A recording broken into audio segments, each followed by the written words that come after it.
Yeah.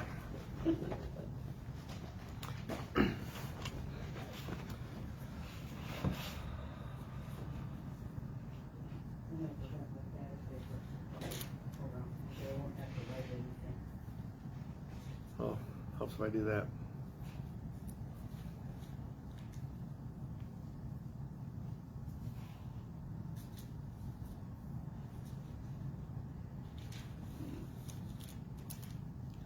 Come on, tell me it's live.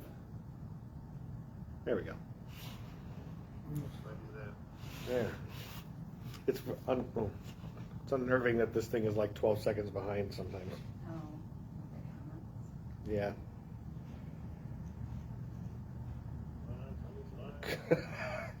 And I just turned off the sound, but I can still hear it. Technology is fantastic when it works, everybody. Okay. Well, welcome everybody. Here and abroad. There's nobody else out there, but you know. Maybe in the future. That's right. Somebody watch it. They'll watch the video later. So we pick up on chapter 16 and go through 25:1 today. So we begin with the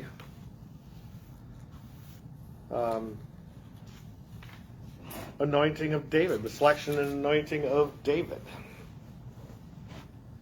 Anybody familiar with this one?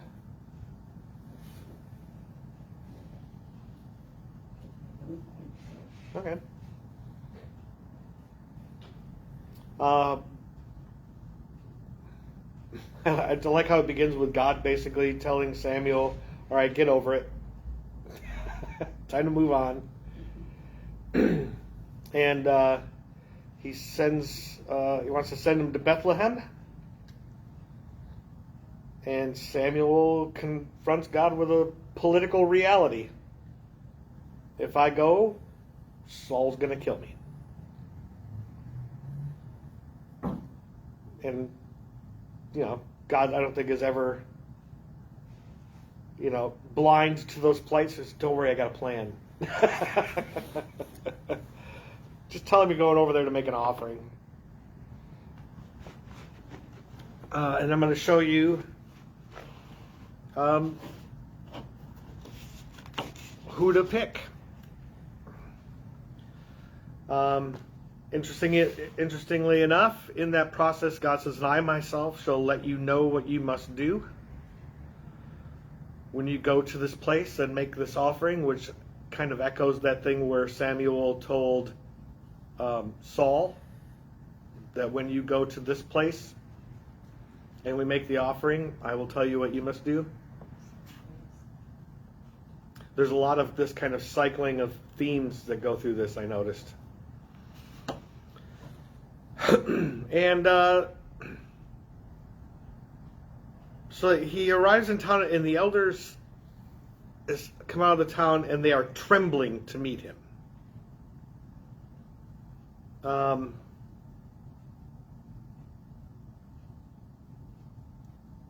don't know how to take that. Because are they afraid because it's Samuel, and since he's a prophet, they think he's going to give them some kind of terrible message? Do they think that because Samuel's there, since he just had the break with Saul, that Saul's going to come and invade them and make them pay? There's something that's making them tremble. And so the first thing they ask is if he comes in peace.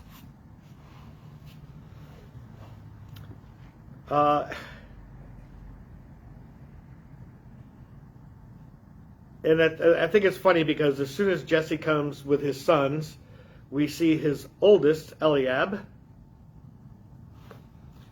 And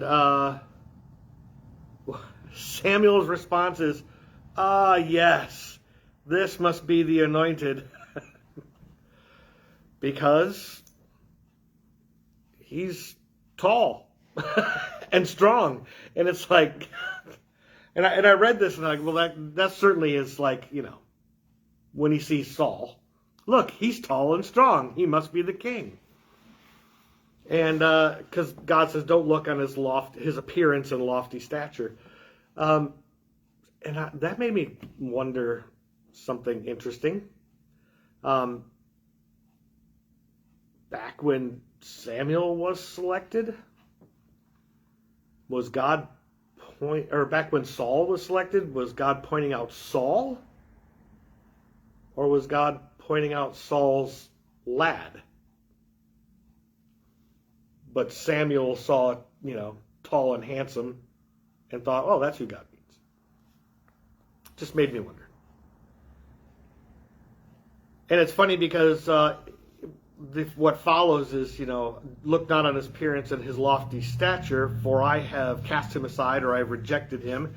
It's the same thing that comes in verse 1 when he says, how long are you going to grieve about Saul when I have rejected him? So quit looking at the tall, good-looking people. That's an admonition for everybody in the world. There are more of us out there than the tall, good-looking people. So anyway. So almost every last son gets rejected. And so Samuel's like, got any more?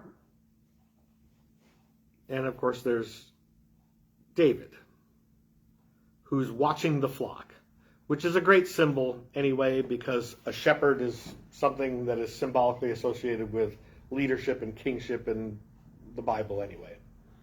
I mean, Moses is a shepherd, Jacob's a shepherd, Abraham was a shepherd. So, and here comes this boy. And he is ruddy with fine eyes and goodly to look on. So if you're ugly back then, you didn't get nothing. If you're ugly now, you get nothing. So, Ecclesiastes is right again. There's nothing new under the sun. And you have this phrase after the anointing, which again. So they didn't look at a person as person. They just looked at the outer person. Yeah. Yep. So he could be a real dumb. Like Saul. Yeah. It's like, yeah, you look pretty good. You're going to be the king. Yep. Which is, I think, you bring that up because it's funny because, after being rejected, after Eliab is rejected, he says, for not as a man sees does God see. For man sees with the eyes and the Lord sees with the heart.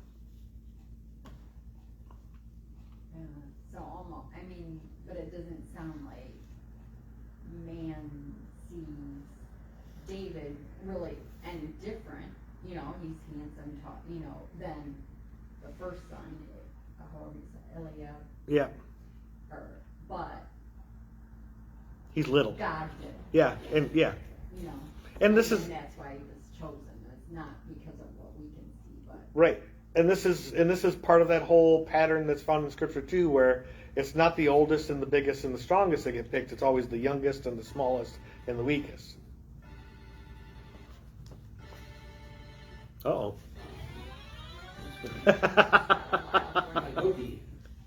Says. I can never find it. I'll call you back later. Okay. So he is another anointing in secret here. Just like Saul. I don't know what Samuel has against public anointings. And then you have the phrase, the Spirit of the Lord gripped David from that day onward. And the very next sentence, the Spirit of the Lord turns away from Saul. And instead, an evil spirit from the Lord had struck terror on him. What do you think of that phrase?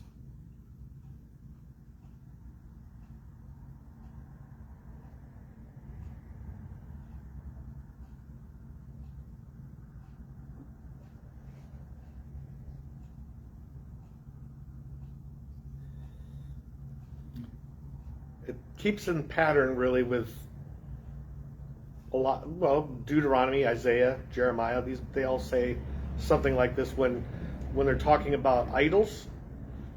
And God's response is, you worship these idols as though they're gods and they're just wood and clay. And there is only one God, and it's me, and I'm the one who brings good, and I'm the one who brings evil. I'm the one who brings blessing. I'm the one who brings curse. It all comes from me. All roads lead to God, as it were. This is not coming from Satan. It's not coming from a demon. It's not coming from some evil spirit. It is an evil spirit from God.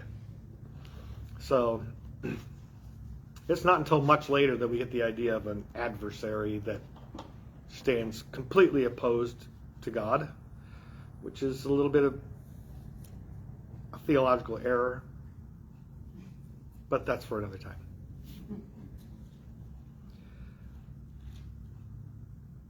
And so he is, he's looking for some help. People think, hey, maybe some music therapy will do you good. Play a little soft music, calm you down. And they're like, okay, go find somebody. And somebody's like, hey, we don't have to. I know a kid. I know a guy. And who's that guy? David.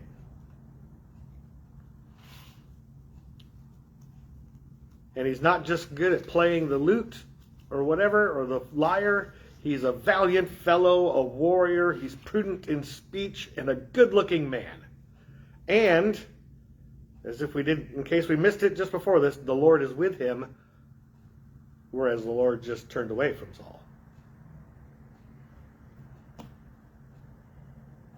So he sends for him, and Jesse sends him a gift. Do the gifts look familiar?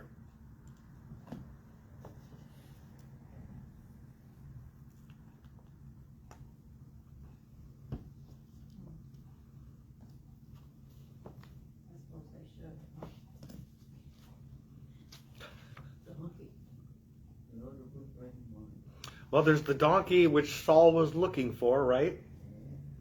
And when he gets anointed by Samuel, he says you're going to encounter 3 guys, and they're going to have what? Bread, wine, and goats or sheep. And so here we have, he sends a donkey laden with bread, a skin of wine, and a goat. Kind of hearkening back to Saul's own anointing.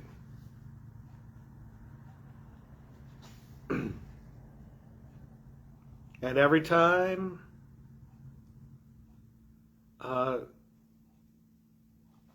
David played the lyre, the evil spirit would turn away from Saul.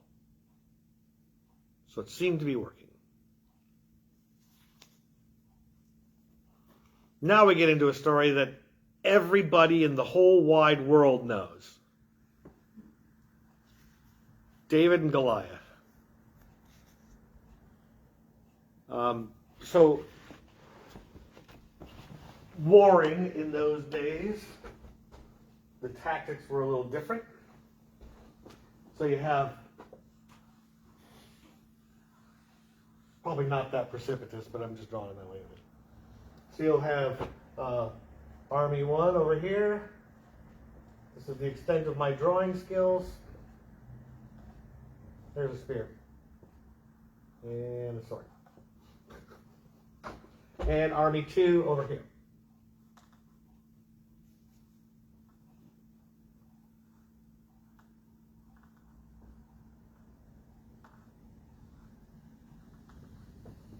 And then, if ever they went to battle, they would meet in the middle to do the battle. Now, the Philistines, the consensus is that they came from the Aegean Sea area, which is around Greece. And so they had, because they had this kind of Greek background, if you read things like the Iliad and the Odyssey and stuff like that, you'll have champions, what the word here literally means the one between, who would go out, because to a certain extent there was a pragmatism to warfare back then, because people still needed to tend to the crops and the herds and the flocks and all that kind of stuff. And if you kept having battle after battle after battle, you lost a lot of people. And despite the fact that you see numbers like 30,000 or 100,000 or something like that, the world population never even, the world population never really got above 100 million, until oil and, we could start running tractors to do crops. So those numbers are inflated. They're just meant to mean like there was a lot compared to these guys, for which there weren't a lot. So in order that you didn't waste lives, it wasn't unheard of to have one champion from each side fight, and whatever side won, that's the side who won the battle. So this is not an unusual thing at all. What's unusual is the guy himself, who stands about somewhere between 8 and 9 feet tall, wearing 125 to 130 pounds of armor, with a spear that's about the haft about that big around and probably weighs 15 pounds of itself. So, and a shield so big that he has to have somebody carry it for him. So he goes out every day taunting. In a Monty Python kind of way. And what's funny is you get here in the beginning that his name is Goliath, who is from Gath. And after that, you don't hear his name again until the end. From then on, he's just the Philistine. As though he's this kind of archetype of a Philistine.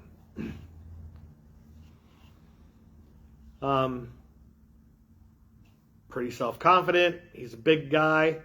And even his stature, when he's calling somebody out, says, "I am the one who's insulted the Israelite lines this day. Give me a man and let us do battle together." The first person who's trembling is Saul, who, by the description when we met him a long time ago, stands head and shoulders above anybody else. So you'd think the big guy would go and fight the big guy. But he's just as afraid as everybody else.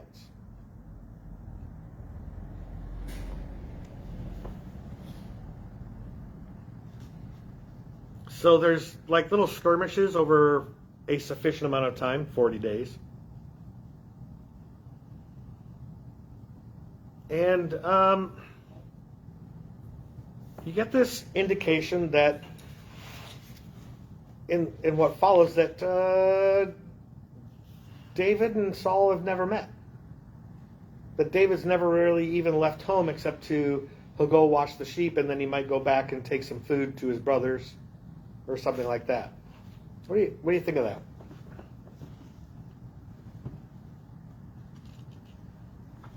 So there were a couple places in here where like the story sort of finished.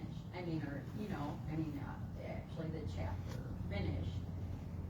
But then when the next chapter seems to fit in there somewhere, because yeah. I always tell people to be careful of chapters because those weren't even thrown in there until the medieval era.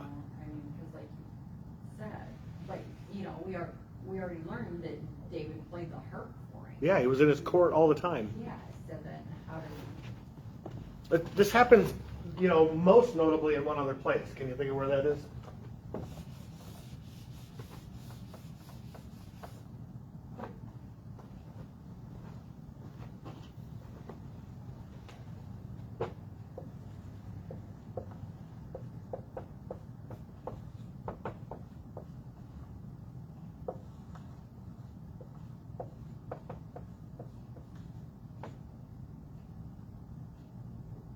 I don't know what the last verse of 2 is, but So, in Genesis 1:1 through the first half of verse 2:4, you get the 7 days of creation. So you get the creation of light and dark, sky and sea, land and sea get separated, and then you get the things that dwell in those domains afterwards. So sun, moon, and stars, birds and fish, and then you get plants and animals and crawling things and all that kind of stuff. And then on day 6, you get humans also.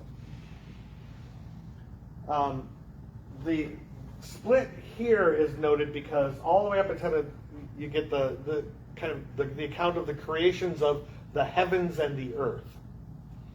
But here in mid-verse, or not even mid-sentence, it's a new sentence, but it begins, these are the accounts of the creation of the earth and the heavens.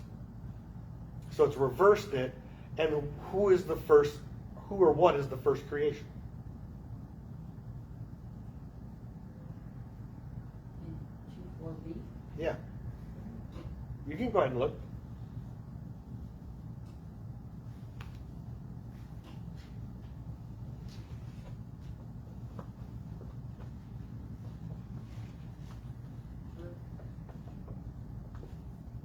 Well, the earth was already there.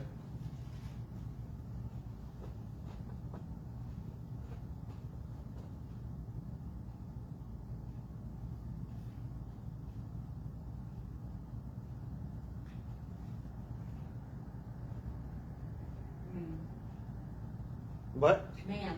Yeah. The human being. The last thing in all of creation in the first account? Oh, that's a trick question. The last of the living beings.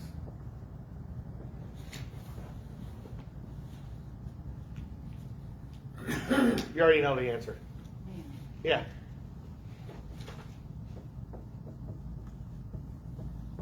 Humans, plural. Because it's male and female, he created them. This one is just a human.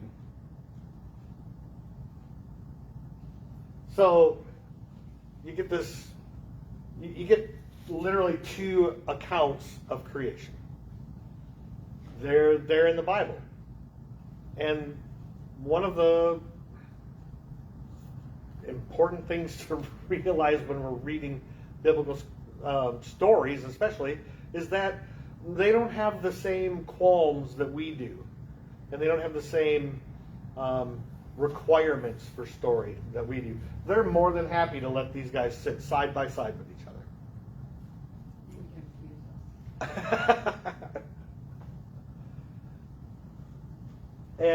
And so that's kind of, I think, what's happening here, that there were 2 stories out there about how David and Saul met. And it's, you get, in the first one, you get David, who is of the court. So he's a musician, he's well spoken, he carries himself well. And then in the second one, you get David the warrior.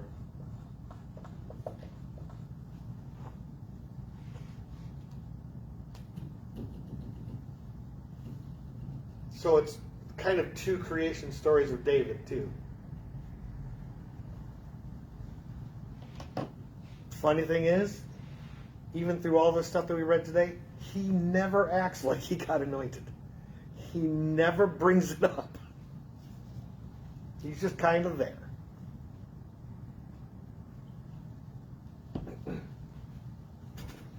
So,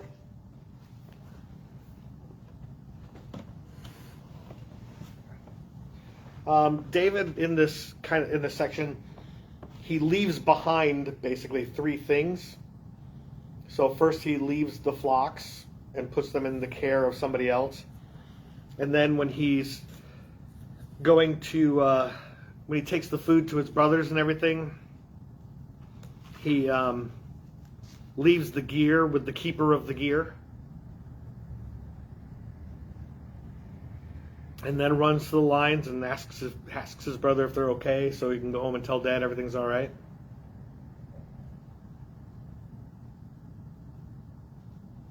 And we almost have a fairy tale thrown into the middle of this. The giant ogre threatens the people. Nobody can stop it.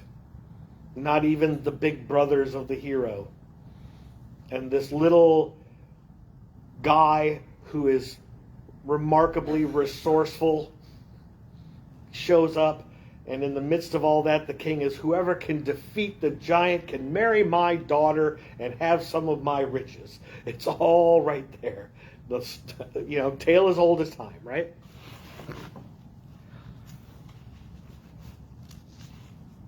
And in the midst of that, David's like, hey, what's the reward for killing this guy?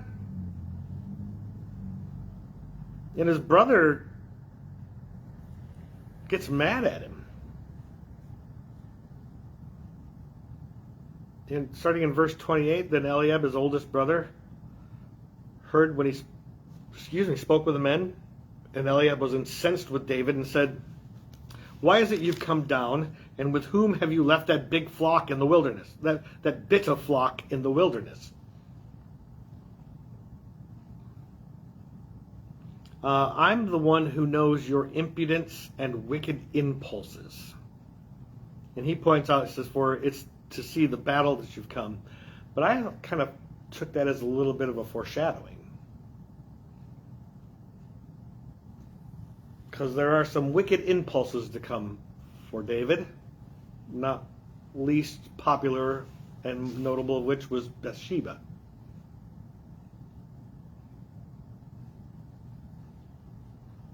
And so what does he do? He does what all little brothers do.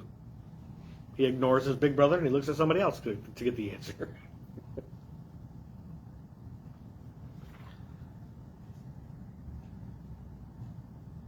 And it's also interesting, again, going back to the first line that a character says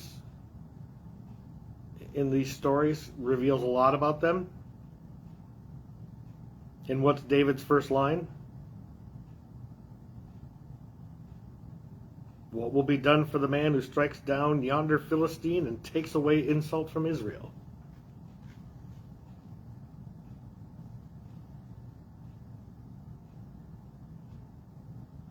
It's actually the first time David speaks.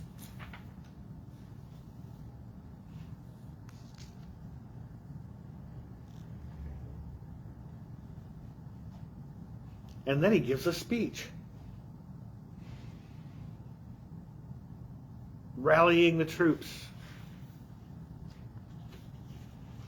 He's given, and then we get the last thing that he divests himself of, that he sets aside, because Saul gives him his armor. Saul, who stands head and shoulder above everybody else, says, "Here, kid, put my armor on." It's like that Mean Joe Green commercial.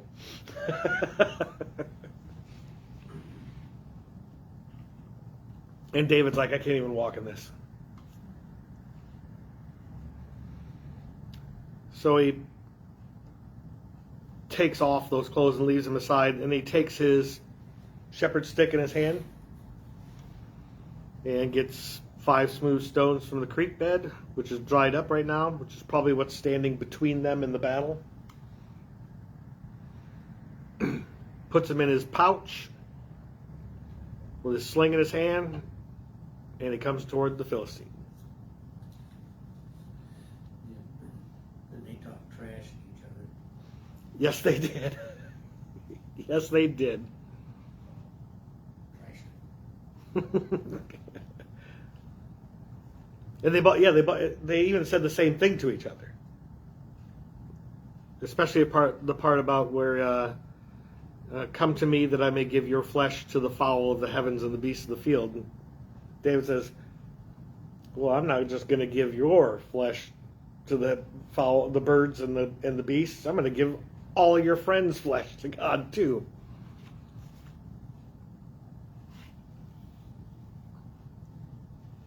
And this is actually one of those things where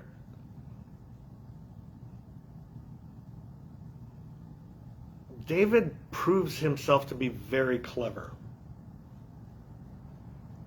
It's almost like Goliath didn't even think that they would send a slinger out to meet him. I mean, slings were used in battle all the time. Slings and bows. People were lethal with these things. Somebody did the math on these things and said that a sling could hit you at roughly 60 miles an hour with a stone. You put 60 miles an hour of force into that small of an object, of course it's going to sink into the Goliath's forehead. It's like getting hit by the full force of a car in the size of a stone. So he thinks, as he starts running out there, and then David starts running out there, he thinks it's going to be hand-to-hand combat.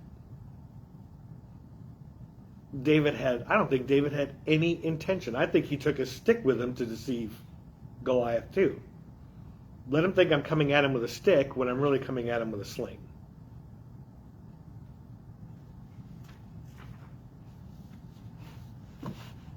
And he puts him down.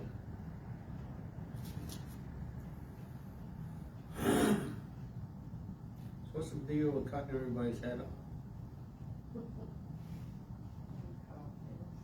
Ah, So you only cut off his. yeah, just cut off. Oh, but that was in past stuff they It- said about cutting. Yeah, it was one of those brutal things of the time that just you put the heads of your strongest enemies on a spike to scare away the other ones. So you put it on, like at your boundary or whatever. Yeah, that's kind of where the whole origin of Dracula came from too. He was a count, I think he was actually a duke in what was literally Transylvania back then. And but the Ottoman Empire was always attacking, but he was always successful against them. And he would take everybody from the enemy that he had killed and put them up on a spike along the roads, so that all the Ottoman who would come after him, or to come after them to attack, would see what he does to them.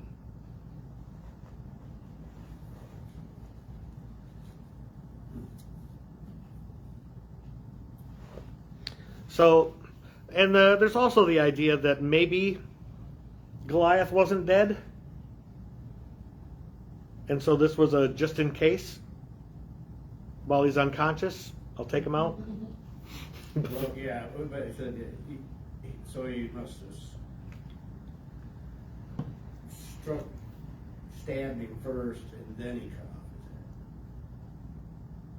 Oh yeah, well that could be too, because he pulls it off out of the sheath and then finishes him off and cuts off his head with it. So yeah, he could have a little, coup de grace first, and then cuts off his head. So these other guys are watching all these other troops. When they started taking off. Yeah, they as soon as they saw that, they ran. I'm going home. I'm done with this. If that's what the little guy can do. And then they have this, I don't know how yours translates, verse 54, but David took the Philistine's head and brought it to Jerusalem, which is interesting because Jerusalem wasn't actually in their control yet, because it was Jebusite, and put his, which would be Goliath's weapons, in his tent. So it's a little confusing, that phrase, because if David was running back and forth between the flock and his brothers, he wouldn't have a tent there. He wasn't one of the soldiers. So did he take it to Samuel's tent? Or did he take it to the tent of the Lord, or the tabernacle? Because it does show up in one of those in chapter 23, or chapter 21. We'll talk about that soon.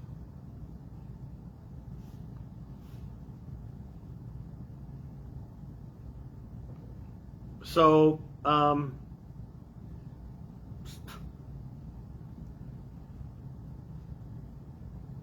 Saul sees David and he's like, who is this guy? So Saul's ignorant again. There's something wrong up there with Saul. Yeah, there is. He is not the, sharpest tool in the shed. And not to mention the fact that he's clearly gone insane. I mean, even if you attribute, the evil spirit to be from the Lord, or if he just lost his mind, something snapped. And that shows up through all of this.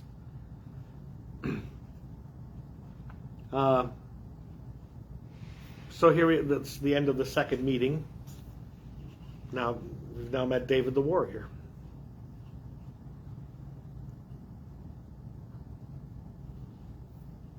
And David meets Jonathan.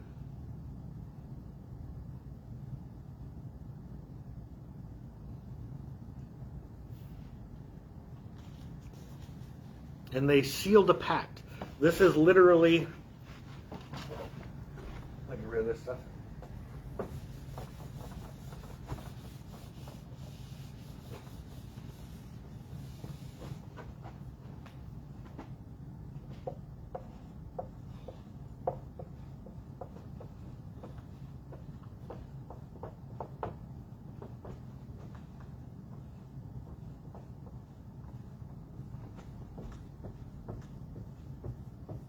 They literally made a covenant. So this is echoes of Exodus, right? Covenants weren't that unusual. They had a form and were usually made between somebody who had power. They were the ones who originated it, and then the people who had no power or little power were the ones who signed on to it. So this is significant because even though David has been anointed king, Jonathan is the one who's prince right now. So this covenant would have been, in this context, Jonathan is the one with the power, David without. I think that comes up later. And you never get a response about how David feels about Jonathan. You only ever hear that Jonathan loves David. You also get a reference to, we'll get to that in a minute. Because no sooner does David do this good thing and Jonathan says, "You're my buddy." They head into town and the women are singing songs just like they did in Exodus after they crossed the sea. And they say, Saul has struck down his thousands and David his tens of thousands, which is a standard poem back then. You just, the first number you give is lower, the next one you give is bigger to broaden the aspect of it. Saul would know that, but he's not mad at that order. He's mad at the name order. Why did they attribute the tens of thousands to David? So when they came into the towns, David got all the attention. Yeah. And Saul was kind of left Less than, yeah. to the side. All he heard was, Yeah, you did good things, Saul. No, good job. But, David's the guy who won the day. all the women like him. That's what I was gonna say, on darn women and children, can't say anything about, the men know better. So, and then it says, so Saul eyed David from that day forward. So eyed means dislike, Which verse are you looking at? 9. Oh, the way this one translated is he kept a suspicious eye on David, so he was suspicious of him.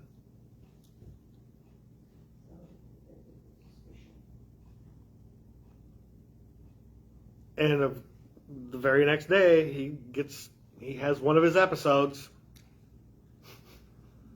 And David's doing what he does, a little music therapy, and what is the first thing that Saul does? By the spirit. Yeah, twice. He dodged him. There is no subtlety in Saul, just none. And David to the wall.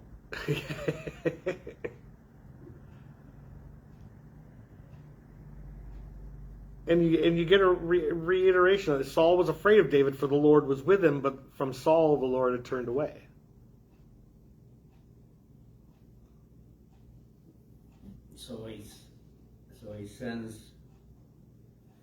So Saul sends David out to be the commander of.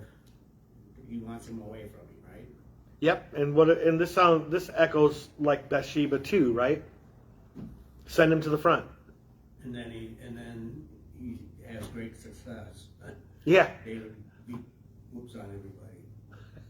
Yep. So Saul tries to send him out there to get him killed, but he's really successful, and so he's actually thwarted himself. And then we get Saul offering his oldest daughter. That was part of the deal, right? Whoever kills this guy gets to marry his daughter.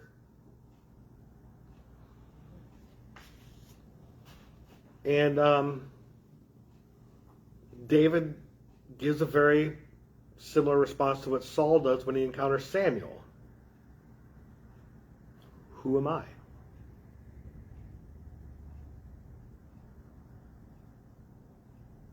Who are my kin? My father's clan in Israel, that I should be the king's son-in-law.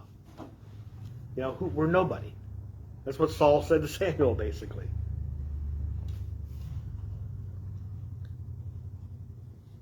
But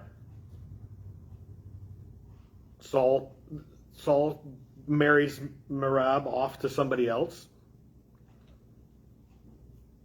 and offers him Michal, who, by the way, in this verse here and a little later on, is the only woman in the entire Bible who is said to have loved a man.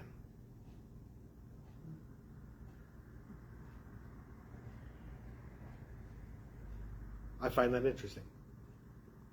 That was one of the little facts that came up in my study. I'm like, really? You'd think it would come up more often. But nope, she's the only one. I don't know if that's a commentary on women or if it's just, one of those things where they use it here because Saul hates him, but everybody in Saul's household loves him. Gives it that kind of setup. This also sounds a lot like the story of Jacob and his father-in-law Laban. Jacob is fleeing from Esau after he snookered him out of his birthright, and he takes up with Laban, and there he meets Rachel. Yes, Rachel. And so he offers to work for Laban because he can't provide a bride price right now because he's running for his life. So he offers to work for Laban for 7 years in order to marry Rachel. And so he works for 7 years. He goes through the marriage service, which apparently includes a veil that you cannot see through because it turns out that he married Laban's oldest daughter first. And he's like, I can't marry my younger daughter without marrying the older first. So he has to work another 7 years to get Rachel, but he has to do this kind of enormous feat by increasing the flock and that kind of thing. And in the process, Jacob says, hey, you know what, give me all the ones that are mottled and spotted and, those things that were impure type things. And he works a little kind of, what do you want to call it, country magic tricks on him or whatever, because if they have spots or stripes or whatever, he'll put sticks down in a certain order, and suddenly the kids of those won't have them. So it's folk magic, that's the type of thing. But it's just kind of this impossible task, just like Saul gives to David. He's like, go get me the foreskin of 100 Philistines, which is a horrible thing.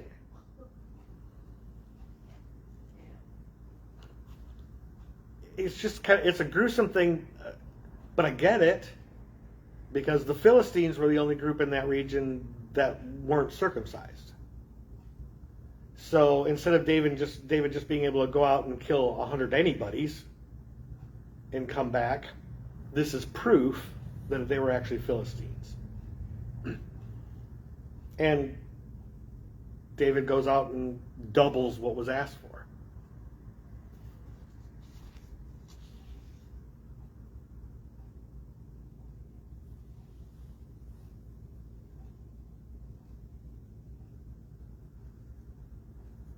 And all this does is just make Saul more and more wary and afraid of David.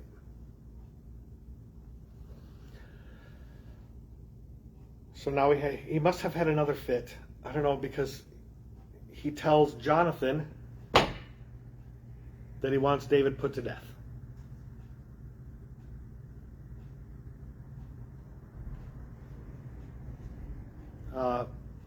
And Jonathan defends him.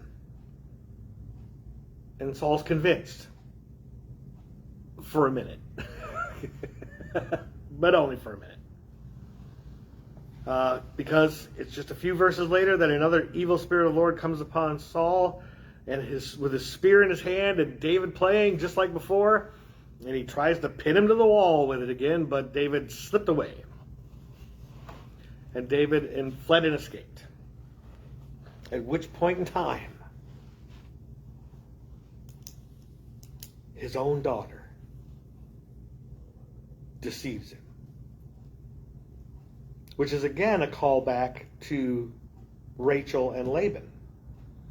Because Rachel, when Jacob was finally going home with all of this wealth he had built up by taking the impure stock, Laban was angry, but Rachel went off with the household gods of Laban and hid them under her cushion, her bed in the tent.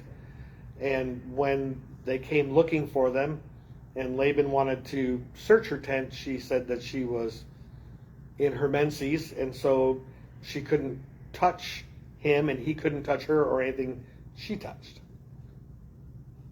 So here we have Michal, who takes the household gods, puts them in the bed, and, basically makes a dummy.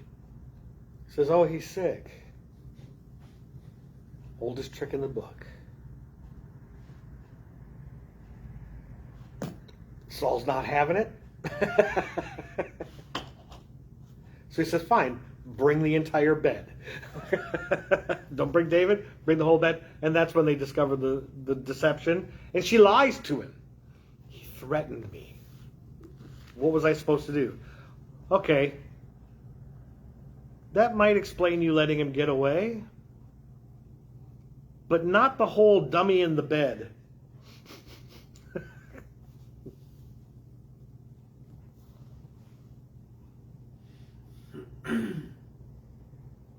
So David flees and he goes to Samuel.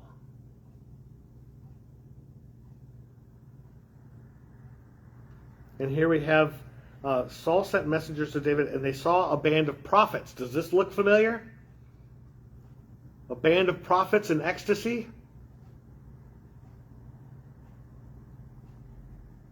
Didn't Saul come across one of those once? He was supposed to. And he did. That was one of the three things. And Yeah, was that the one thing that actually happened? Yeah. Yeah, yep.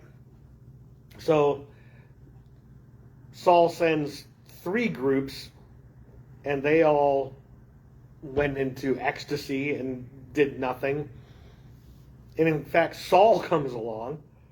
And this is like, at the beginning it was part of this anointing, and Saul is, oh, God is with Saul, and is Saul too among the prophets? Or, is Saul among the prophets, like the bull in the china shop thing?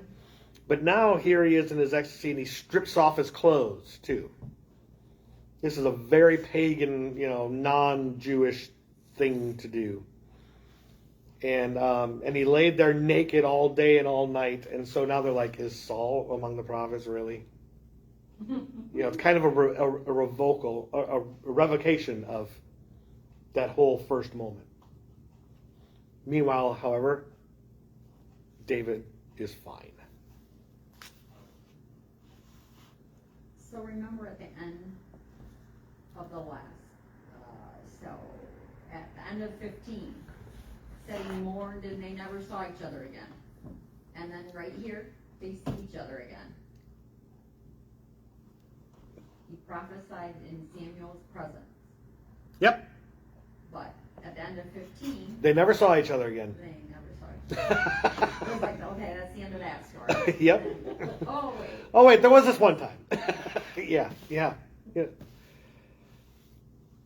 It's again, it's one of those things where you start calling in,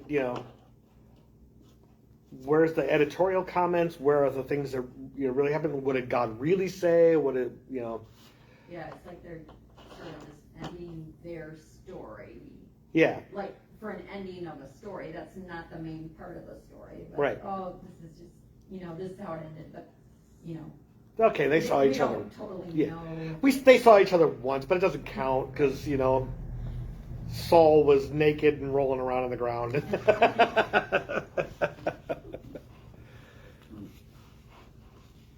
It could be that. It could just be like, and end of story. And they never saw each other again. Beginning of next story.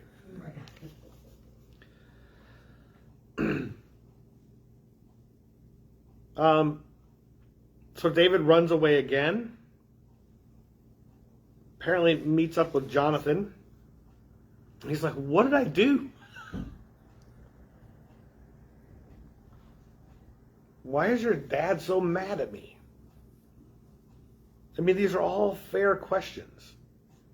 Saul never, ever confronts David with any kind of accusation. He just has one of his fits, has one of his moments of evil spirits taking over him, and tries to kill him with a spear, So David is right to ask. And I love this line. I don't know how yours does the end of chapter 3 when he says this, indeed, as the Lord lives and as you live, there is but a step between me and death. Which sounds like his references of dodging the spear. Just one step to the side. That's all that lies between me and death with your dad. And you keep getting references in this section as they plan to figure out what's going on and if Saul really means it or if he's come to his senses, that kind of thing. You get a repetition of the phrase, the day after tomorrow. Now, the literal translation of that is,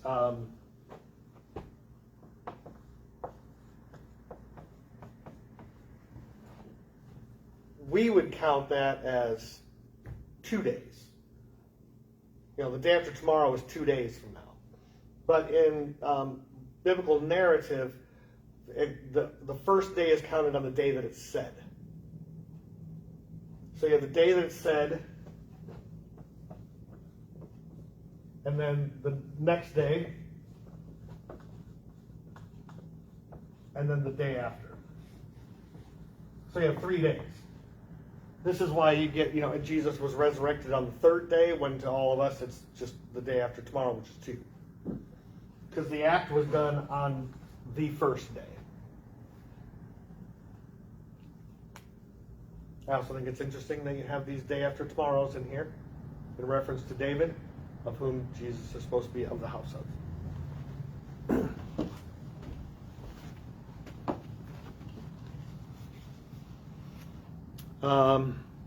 Then you have another vow witnessed by God, which is concluded with these covenant terms in verses 14 and 15. Would that while I'm still alive you may keep the Lord's faith with me, that I not die, and that you not cut off your faithfulness from my house for all time, not even when the Lord cuts off all David's enemies from the face of the earth. To be cut off is a death sentence. It's so even to be saying you're cut off from the people is it's a curse in saying you know no more offspring, no more life. You're it. You're the end of the line for your family and for everything. It's a death sentence, which comes up later in the story when Saul makes David promise not to kill his kids.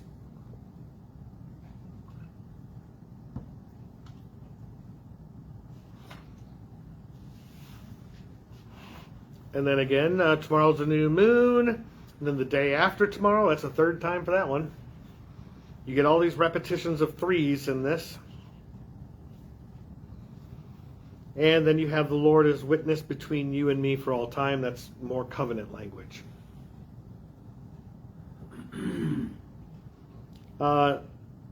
There's a transition here as we go to the whole dinner scene where it's all set up. And Saul is so mad at David that he doesn't even call him David anymore. He just calls him the son of Jesse.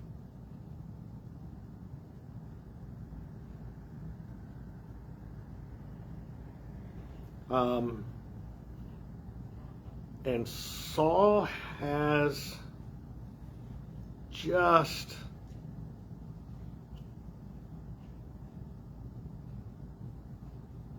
it's like he's just going further and further down the rabbit hole. It's almost like this whole section of chapters should be called the time in which Saul just goes completely barmy. You know, it's just It's like he's just obsessed yeah. with Yeah. getting rid of David. Yep.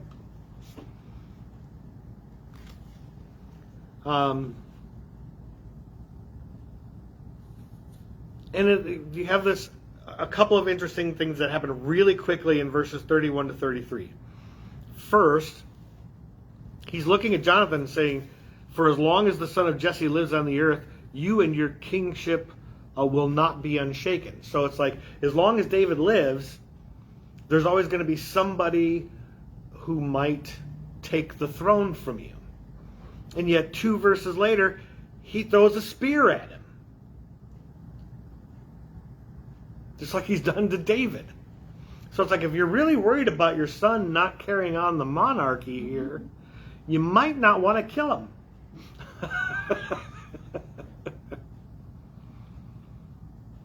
But you get this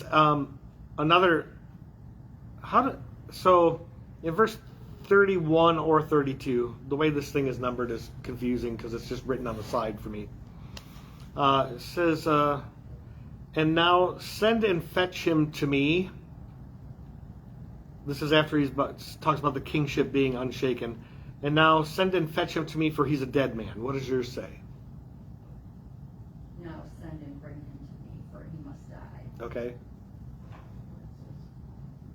So the interesting thing there is, because he keeps calling him the son of Jesse, the literal translation for that phrase is, "Bring him to me, for he is the son of death." It's just an interesting, phrasing that pairs it up with son of Jesse. I thought it was interesting.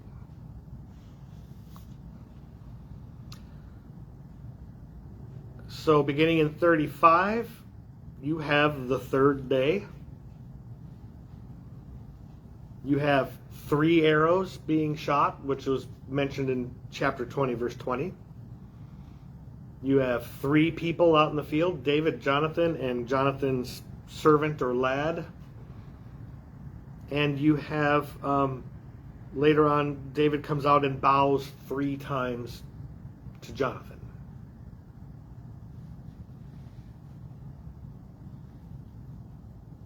And you kind of wonder, when Jonathan's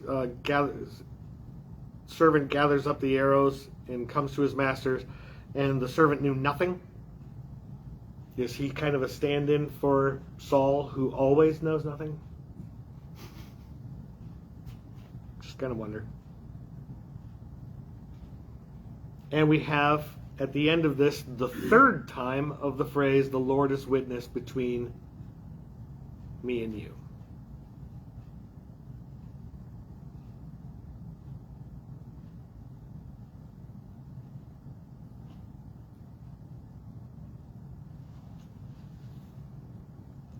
But what's the message?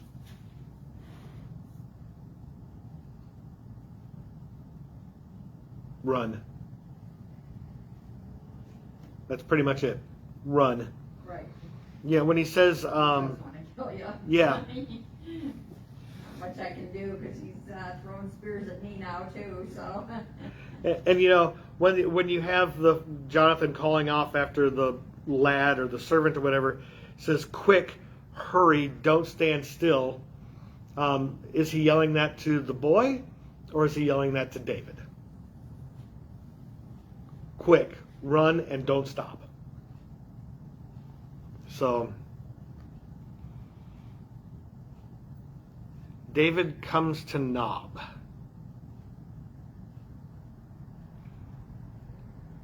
To Ahimelech the priest,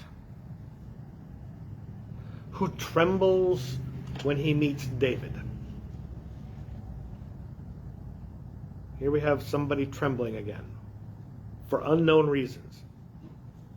Is he trembling because he thinks that some enemy is coming because David's been sent to fight them? Is he trembling because clearly David left in a hurry and so he might be a fugitive and Saul might get ticked off? Is he trembling because he thinks David might be there to kill him? Why would he think that last one? Do you know who he is?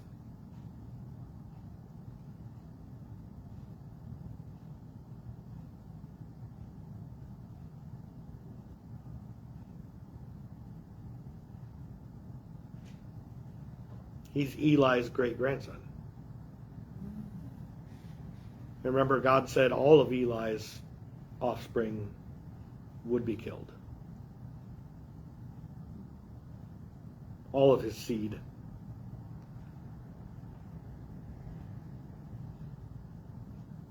So Bethlehem trembles when Samuel arrives. Ahimelech trembles when David arrives.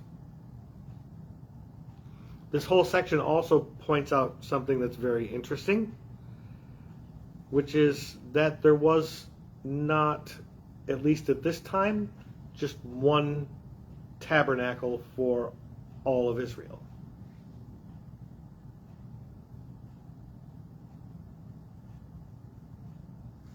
There's probably one in just about every town, if not every region. And David lies to him. Says he's on a secret mission. Don't tell.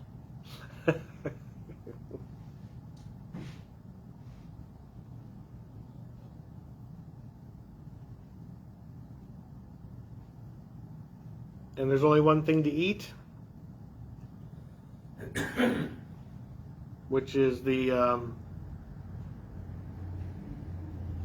bread of the presence.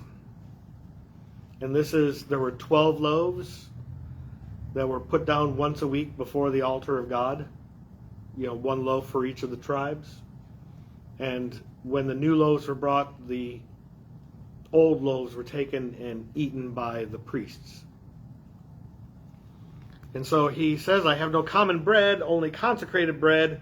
And then he's like, if only your men had kept themselves from women.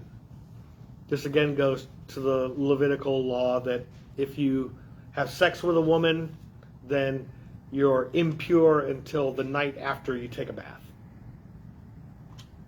So, but he's forgotten that. Also in Deuteronomy, warriors take a vow of chastity while the war is going on. Which is where David's response comes from. So he gives them the bread of the presence, which is an interesting thing to me because it's like, is this a kind of reference to eating forbidden food like Jonathan ate the honey? Or is this in some way indicating that David is somehow on par with the priests? I mean, he was anointed. But he still gives it to him. And then, actually, this is a story that Jesus references. So, if you ever come across that, and he says, when David and his friends ate the bread of the presence, he's referring back to this story.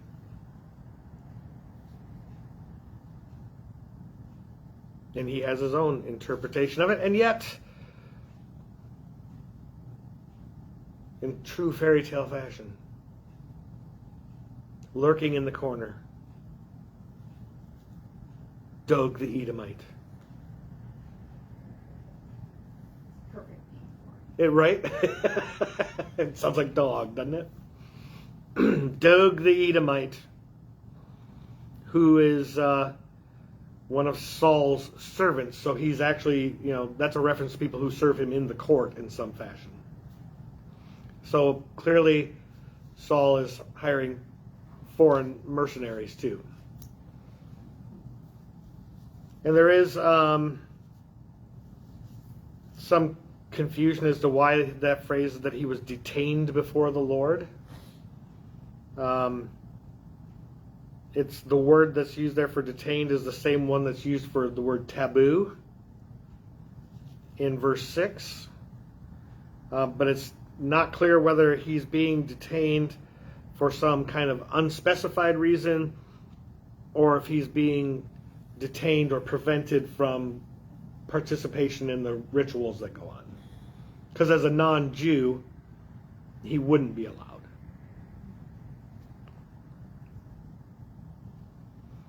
And this is where we get to that point where David takes the sword of Goliath to the tent, because here we are in a tabernacle.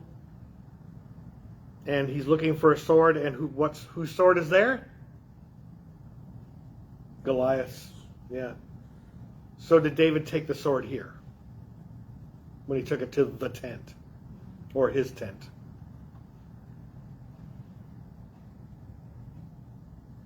So he takes the sword and he runs, and where does he run with Goliath's sword?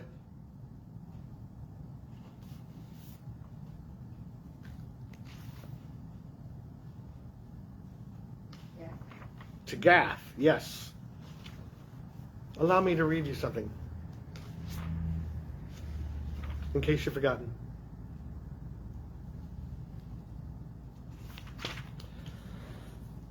And the champion sallied forth from the Philistine camps.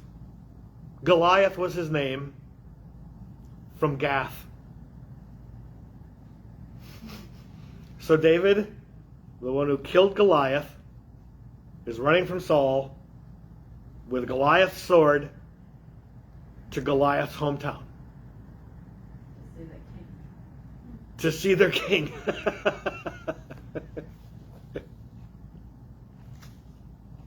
Who's heard of him? Clearly, the song that the women were singing has made its rounds.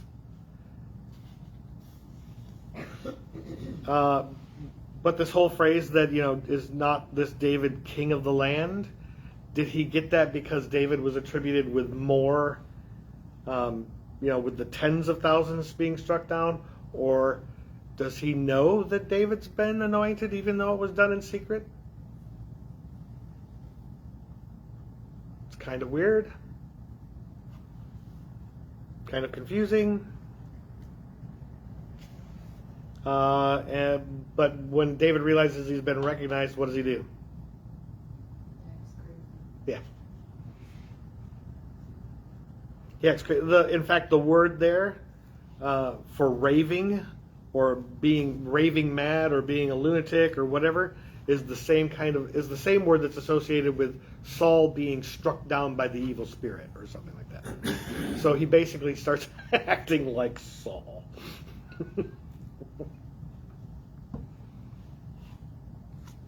And it works.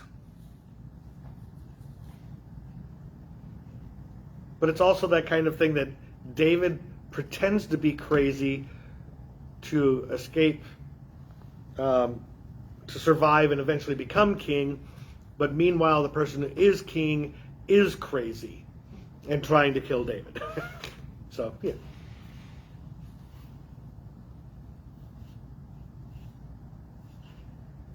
So David leaves from there and goes away to Adullam and his brothers here, as well as all of his father's household. And this section here, every man in straits, I don't know how yours does verse 2, but this is mine.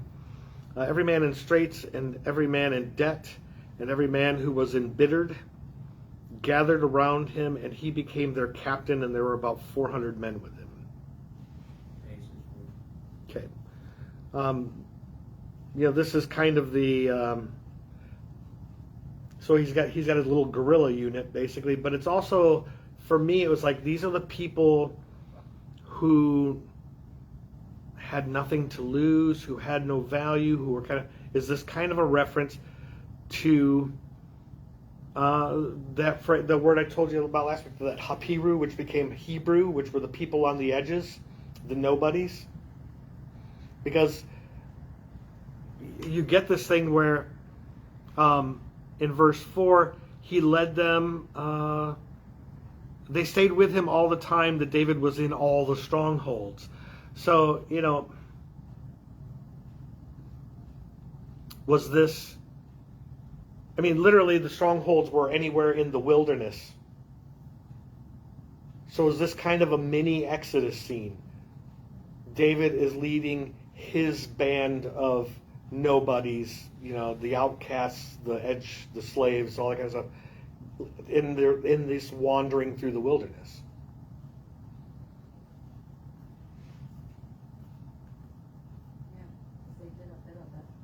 Yeah, they did, didn't they? Well, in fact, in chapter 23, you get a constant repetition. Starting in verse 14, David stayed in the wilderness, and he stayed in the high country in the wilderness. And David was in the wilderness of Ziph, and he was south of the wasteland. And David and his men were in the wilderness of Moan, in the desert of the south, in the wasteland. David, and he went down to the crag and stayed in the wilderness of Maon, and Saul heard and pursued David into the wilderness. And that's a lot of times to use the words wilderness, wasteland, and desert, which were all places that, words that were used in the Exodus also. To be coincidental for me. I think that's a pattern that you find in a lot of scripture. And it's actually one that's been attested in, like with Isaiah, when he talks about the people coming back from exile. It's a second Exodus type thing. A lot of studies done on that. But first, before he goes in that wandering, he stops off in Moab. Why would he stop off in Moab and drop off his mom and dad?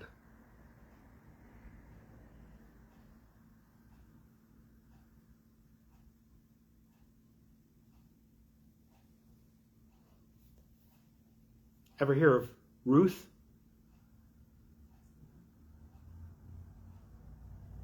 And Ruth was a Moabite. And she is one of the people listed in David's lineage. And in Jesus's, actually, as they tie him to David. So, is he going and asking family for help?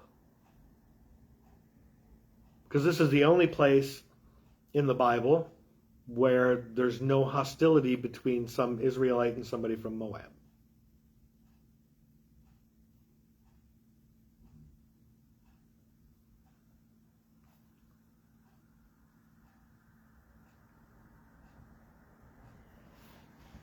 So, it's an interesting theory, anyway.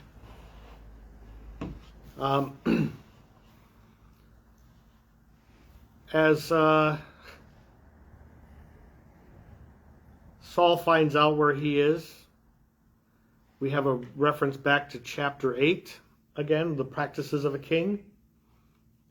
When Samuel told all the people what was going to happen, when he says, will the son of Jesse give every one of you fields and vineyards? Will he make every one of you captains of thousands and captains of hundreds? These are all listed in chapter 8 as things a king will do with your property and stuff.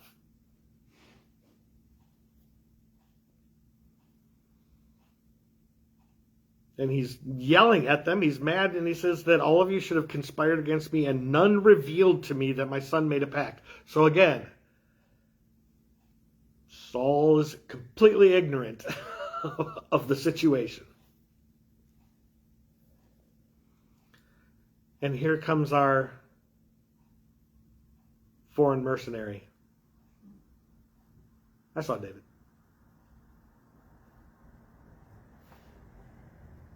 And now we have the price of David's lie.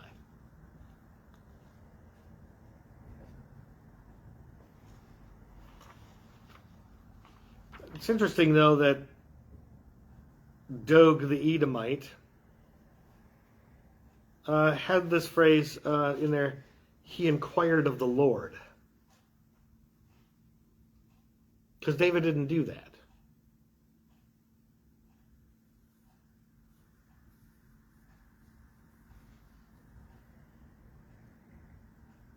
So is he lying? Or did he mistake, when Ahimelech went to get Goliath's sword, did he think that he also inquired of the Lord on the way or in the process? It's unclear. And Saul begins with an insult by not addressing the high priest of that tabernacle by his own name. He calls him the son of Ahitub.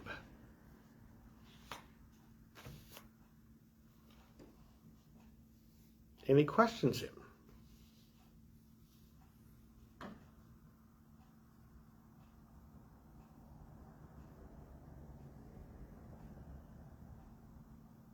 And he gets caught up on the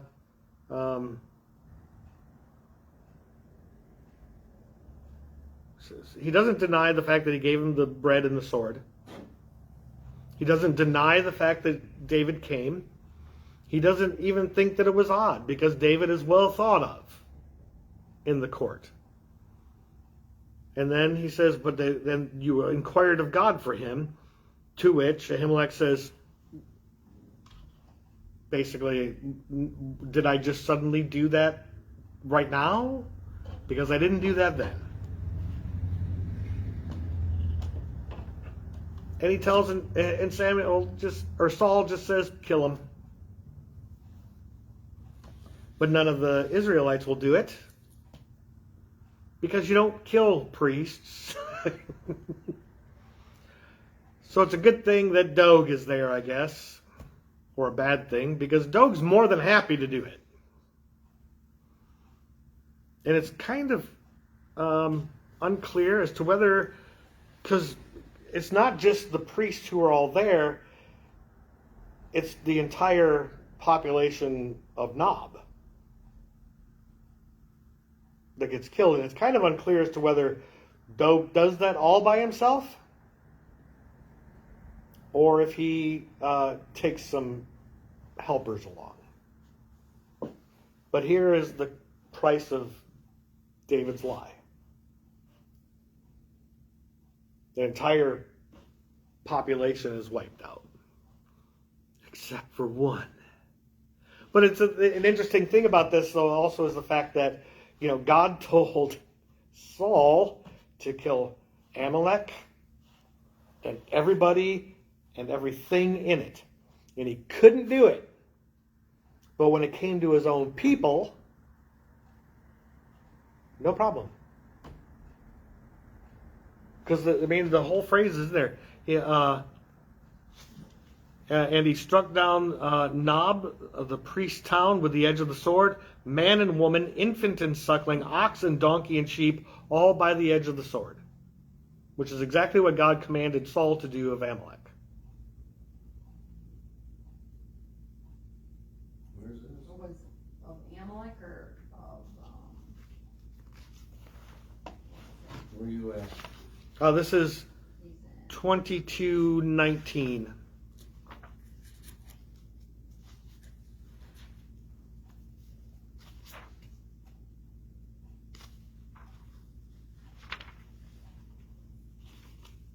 Amalek. Is that the Amalekites? Is that what you're talking about? Yeah, but they would refer it to the patron of the whole thing. So Amalek, Oh. the Amalekites come So from Amalek. are they the same people as this No. These are Israelites. Amalekite? That's his name. The son of Amalek. Yeah.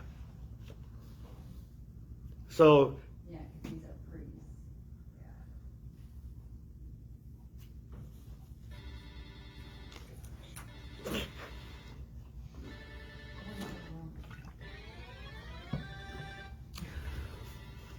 but one gets away,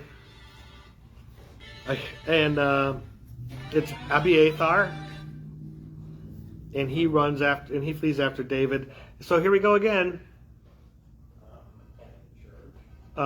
Saul has no one to inquire of God, but now David's got his own personal priest.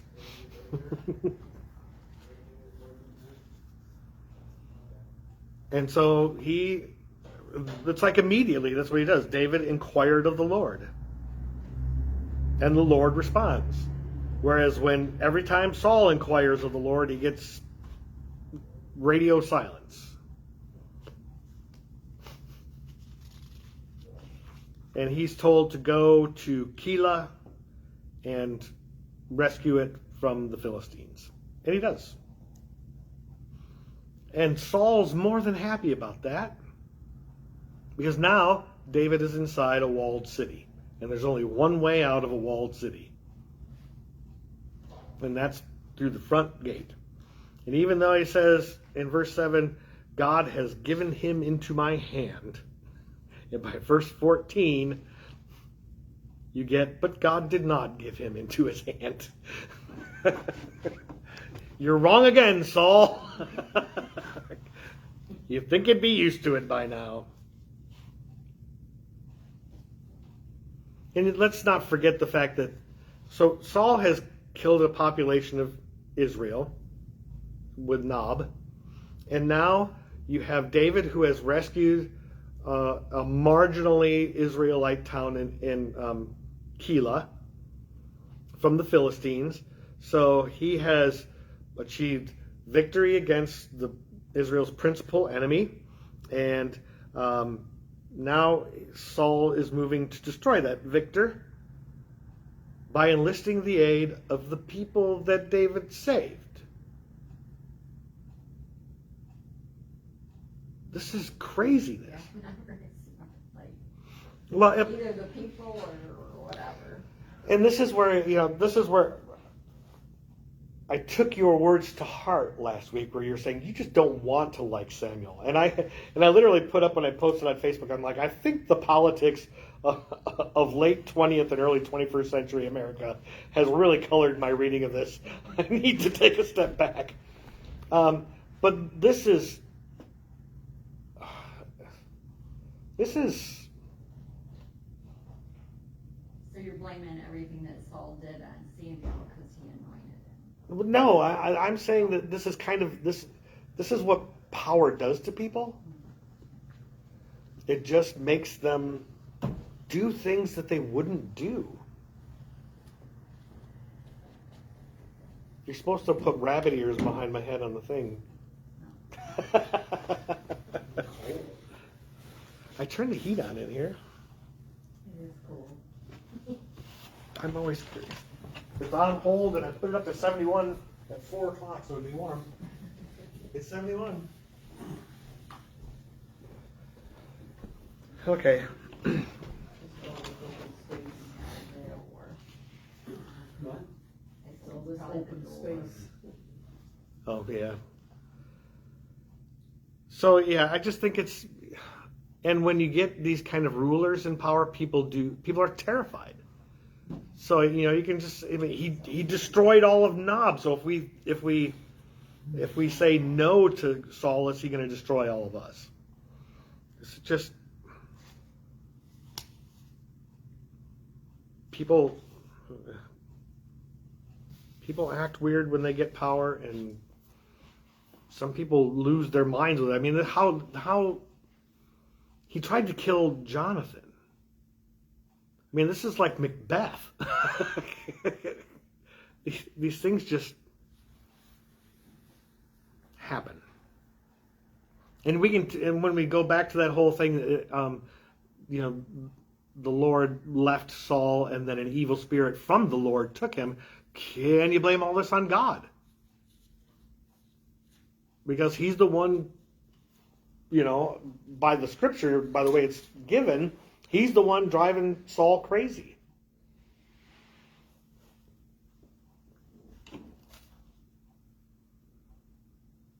And it's funny because just as he gets trapped in this, in the wilderness of Maon,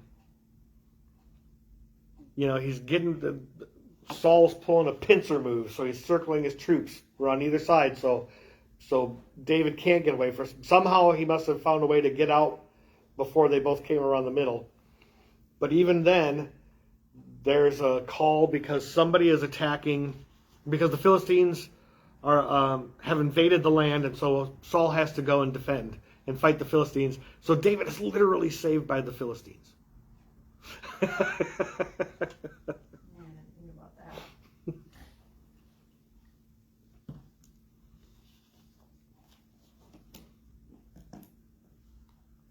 that. And again, somebody tells on David, on his location.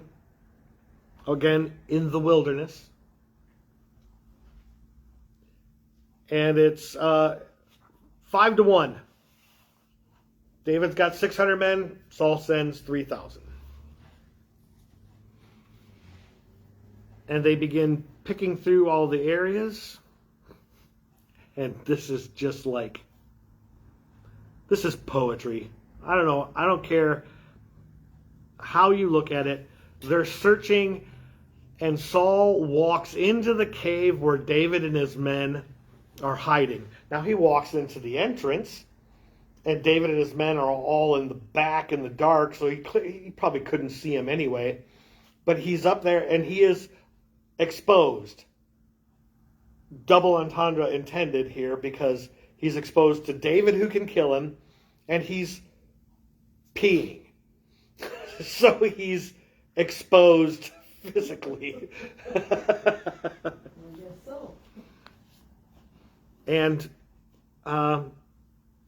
David's men are like, now's your chance. And they even took it as this, that it was a sign from God, that God delivered it, Saul there. You don't get any message of that from God. And they don't say kill him. They just say, do to him whatever seems good in your eyes.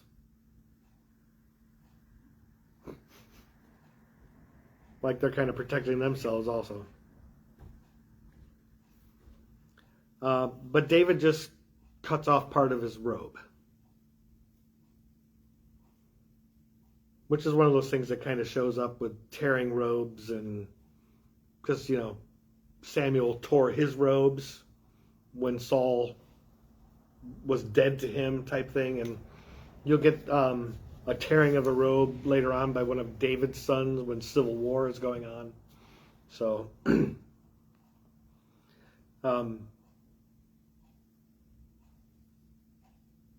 David reveals something else about himself, because Saul's just walking away.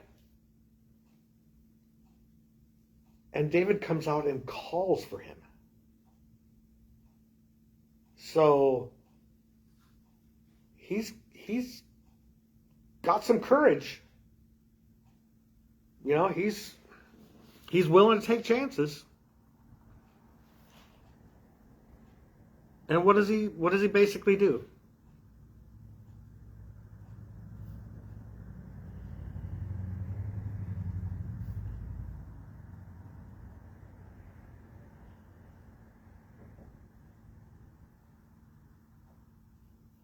He shows deference.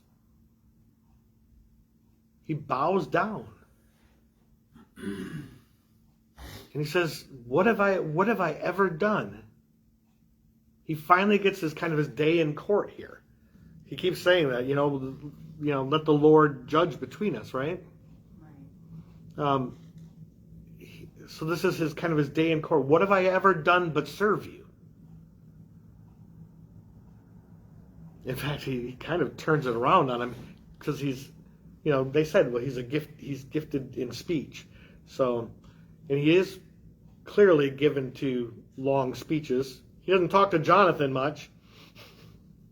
But when it comes to rallying the troops or giving long speeches, that sounds like a politician too, doesn't it? Anyway.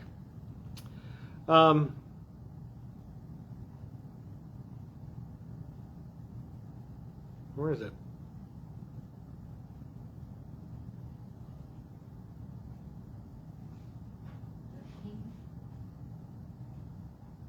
It's not that. Oh, okay, just after that, yeah. So when he says, let the Lord judge between me and you, and the Lord will avenge me of you. So he's like, you're the one who's actually going to be judged by God, and God's going to save me from you. And then he goes, and then he just carries it one step further, a little twist. He says, as the Proverbs of the ancients says, from wicked men does wickedness come forth. But my hand will not be against you. So it's from wicked men come wickedness, but I ain't the wicked man.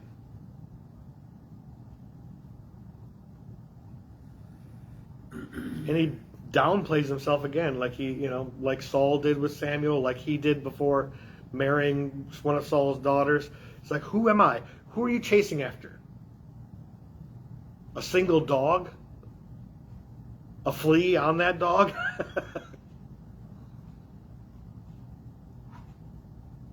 And it worked.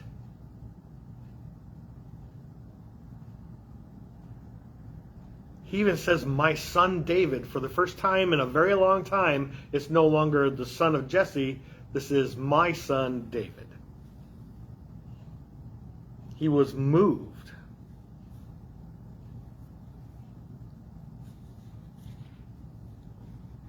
And I think it's this nice little commentary on how unpredictable human beings are. Because what would you expect Saul to do? Up to this point, I would have expected him to whistle down to his troops and say, they're all in here, let's end this now. But he does the exact opposite. You know what crazy people do? Still waiting to, okay, now, does he go back after this was Well, that's for later. But it is kind of what crazy people do. But there's still. It's almost like there's still something human about him. Yeah, like this was a sane moment. Yeah. Oh. Or and did he have a sane moment because he had a sane moment, or did he have a sane moment because David was able to draw it out of him? Because remember, David is the one who would sing to him, and those fits would go away. So is this another one of those moments?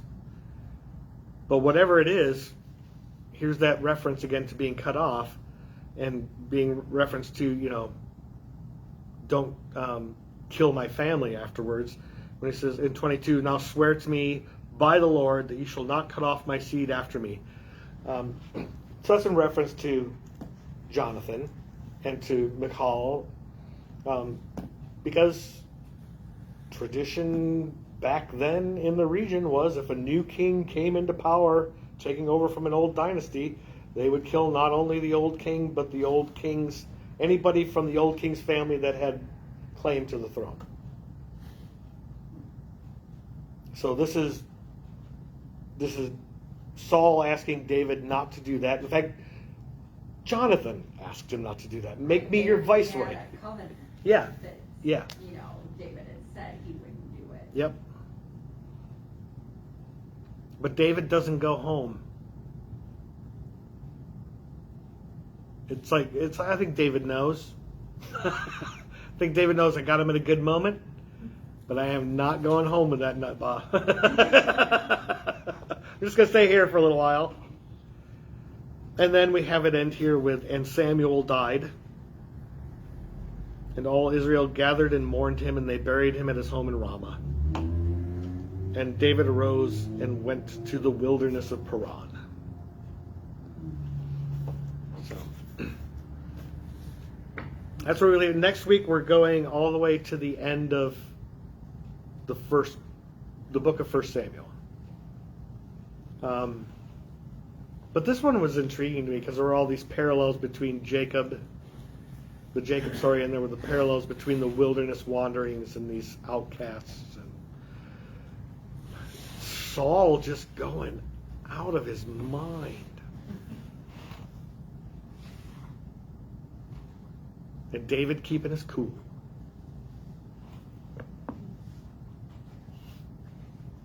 And not really, only half of the book really has much to do about Samuel. Yeah, but he was technically the prophet. But all they did was kill people. All they did was kill all the time. So when you that's what their whole existence was then. Well, yeah. Yeah, in fact, the last attack by the Philistines, I think So after a while, wouldn't it either make you like... Well, sure, yeah. So is it PTSD? Is that what you're asking, or something like that? Yeah, or become so hardened To human life? yeah. That's a good question. Because you're right, it's a lot of fighting. The attack on, what was it, Keilah or whatever that town was, they list the time of year, and basically it was at the end of harvest. So the Philistines were literally coming in to steal the harvest. And the weapons then, battle had to be pretty ugly. Yeah. Pretty messy. Yeah. And you don't die right away all the time. I mean, sometimes it takes you weeks from those wounds because they just fester. Not all of them were lethal. They could keep you out of the battle, but not kill you right away. It was brutal. They had Finally, I saw went to the bathroom. The first few. When do they eat? Do they go to the potty? I mean, all they do is kill and fight. That's actually a really good point. Has Saul gone crazy, or has he just become numb to the value of human life?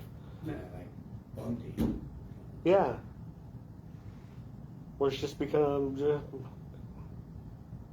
what's taking another life? I do it all the time. That's an interesting perspective. I hadn't thought of that. I